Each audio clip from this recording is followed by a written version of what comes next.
Well, no real standard that is there for the ideal profile. And we all know very attractive faces that have a variety of nasal shapes and profiles. And so there is probably a range of what's appropriate. But there are some guidelines that exist. But those guidelines are affected or should be affected by gender. That is to say, although I would prefer a higher, straighter profile, you certainly want to maintain a stronger nasal profile in the male face than perhaps in the female face. Differences of ethnicity, and my practice probably reflects that of you, that in today's world we see a wide variety of ethnic backgrounds and so on here, and so one needs to take that into account. And is an Asian nose somewhat different than a large Mediterranean nose that we saw from Dr. Gigi yesterday? Stature, and I would say that again there are some differences of how we might approach that nose in someone who is 4'11" versus someone who is 6 feet tall. That perhaps the strength of the nose needs to be different in those individuals, and perhaps a little bit by age as well.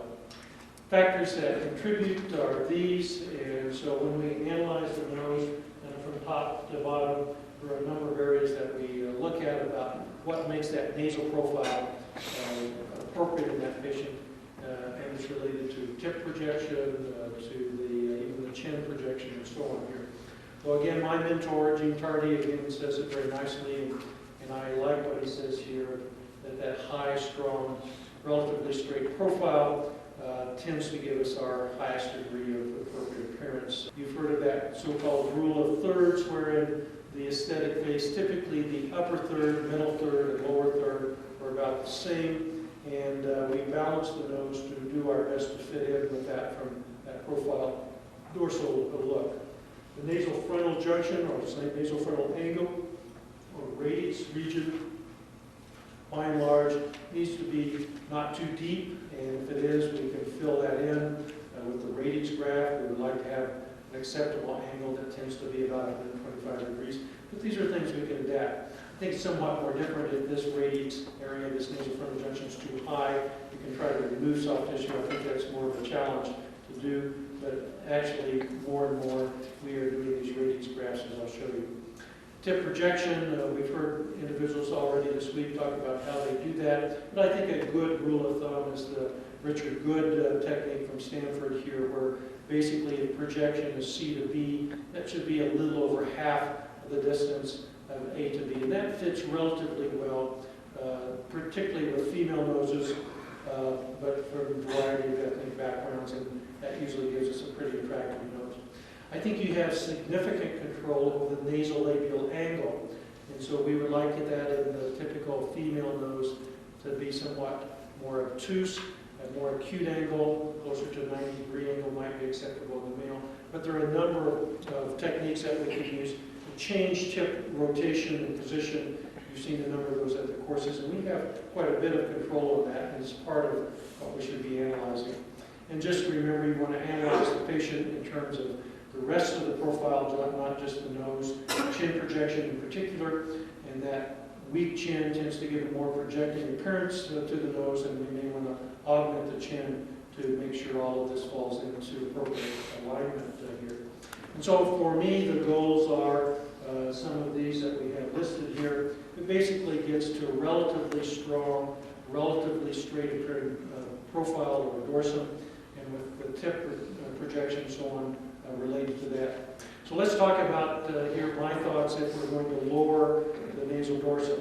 And this is true for the primary nose or the revision nose, so if it's a dorsal bump, profile bump, we're going to take that down. If it's been left too high, we might need to lower that. And the ways we think about that are, first of all, through analysis, remembering that sometimes it's soft tissue that makes a difference here, along with the bony cartilaginous pyramid. Well, the cartilaginous portion of the dorsum, I usually approach separately from the nasal bone. I don't take it all off in one big hump most of the time.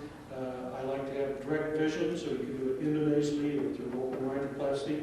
And what I usually do is in retrograde fashion, with a 15 blade is begin to, in incremental layers, begin to lower that cartilage. And so I'll take off an incremental strip, see how it looks, take another until I get that super tip, that cartilaginous portion where it's just right.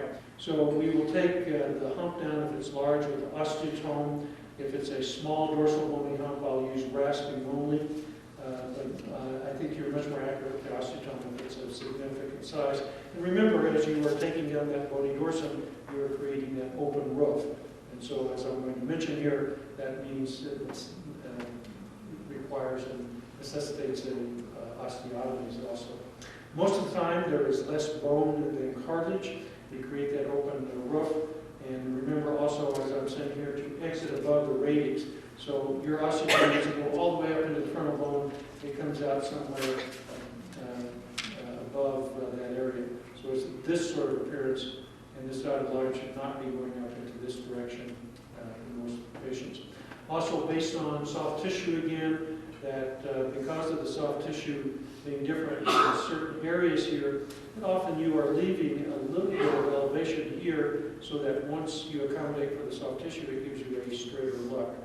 So following that profile dorsal reduction, remember it needs to be smooth, and as we have suggested, the thinner the skin, the more we need to do that. We use those spreader grafts that we keep discussing, particularly if the upper laterals have been divided away from the septum. Remember, you need to do your dorsal smoothing and rasping before you do osteotomy so that you don't have those flail segments. Remember, the radix and nasofrontal angle can be helpful so that we don't have to lower the profile too much. Open roof needs to be closed. And again, as suggested, we will sometimes help ourselves in those thin skin patients with temporalis fascia or alloderm or perichondrium sometimes is available. All right, so those are noses that were too high, either primary nose or revision nose, and we need to lower them. How about augmenting the nose? We know already, as we discussed, I'm going to say use autogenous material and to avoid putting alloplastic materials in. But again, I kind of think of this as dorsal grafts or radix grafts are the two in terms of profile that we use of onlay. These are not architectural materials. We may also be using fiber strips and so on. You know my arguments about allografts.